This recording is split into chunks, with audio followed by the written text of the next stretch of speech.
Another issue that has come up is, and I checked this on the NewScale site, they use about the same amount of water per kilowatt hour as a traditional reactor. It's my understanding.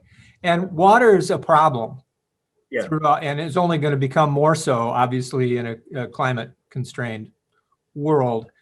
So there's a definite limit on how many of these things you can even contemplate installing, right? Certainly, there's a limit to how much you can contemplate in installing on fresh water supplies. So basically, you can do it on the coast. Seawater is not limited in that way, but we are definitely on lakes and rivers where, so away from the coasts, you would have a problem. We've already had problems in France and the United States during extreme weather times. Reactors have had to be derated a couple of times. I think they've even had to be shut down for a few days. So what you're talking about is a vulnerability at the time of peak demand. So you have to if you have to derate your reactors at the time of peak demand because it's very hot and everybody's turned on their air conditioners full blast, then you're introducing a vulnerability into the power system. Now, air cooling has been proposed. Air cooling will make the reactors less efficient and so more expensive. So the things that have been proposed going forward that are new for reactors that haven't been done before, air cooling is one of them. It would make it more expensive. The other thing that has been proposed is it can be married to solar and wind by being able to adjust the power of the output of the reactor more rapidly.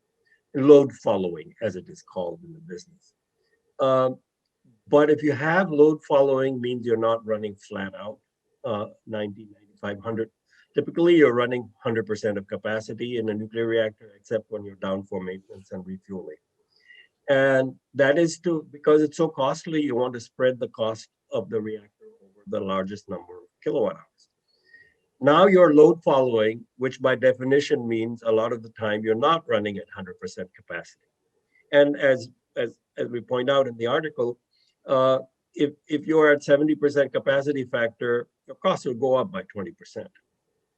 So now, suppose we say that the cost of small modular reactors would be about the same as what the Wall Street firm Lazard says for the current reactors, $160 a megawatt hour. That's the middle estimate. Now you've got a cost increase that's already 4 times the cost of utility scale wind and solar, 4 times. Now you have to have batteries and demand response for utility scale, but 4 times is a pretty big margin. I think you could do the reliability thing comfortably with that margin. Now you're increasing the cost of a small modular reactor by 20%. That's about 30, in round numbers, about $30 a megawatt hour. So by the time the first small modular reactor is built, imagine as a load following reactor. Now you've increased its cost by about $30 a megawatt hour. And solar has gone from $40 a megawatt hour to $30 a megawatt. The targets are in that range. So now for the cost delta of making a load following reactor, you could build a whole solar power plant. So the whole, there's not a lot of solid thinking that has gone in. There's that TV series Curb Your Enthusiasm.